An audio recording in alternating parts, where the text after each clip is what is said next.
Il-Ministeru għall-Agrikoltura, is-Sajd u d-Drittijiet tal-Annimali nieda uffiċjalment il-programma Limnarja 2025, wieħed mill-aktar avvenimenti tradizzjonali u sinifikanti fil-kalendarju kulturali Malti. Din is-sena l-festa se terġa' sservi biex tirrikonoxxi l-ħidma, dedikazzjoni u l-kontribut kruċjali tal-bdiewa, ir-raħħala u l-ħaddiema fl-agrikoltura u l-bidja Maltija.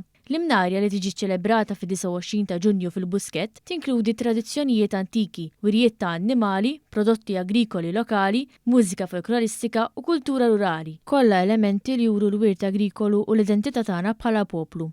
Waqt it-tnedija l-Ministru Anton Refolo qal għal sena oħra l-festa se sservi biex tirrikonoxxi l-ħidma, id-dedikazzjoni u l-kontribut kruċjali tal-bdiewa, ir-raħħala u l-ħaddiema fl-agrikoltura u l-bidja Maltija. Festa tal-Mnarja, apart il-fatt li hija tradizzjoni, hija wkoll mezz kif aħna ngħidu grazzi lill-bdiewa u r-raħħala tagħna. Hija wkoll mezz biex insaħħu l-identità tagħna bħala ġens u poplu ħieles. Għaldaqstant jiena rrid ngħid grazzi tassew l-ewwel nett lill-bdiewa u r-raħħala kollu, u speċjalment ukoll l-eżibituri.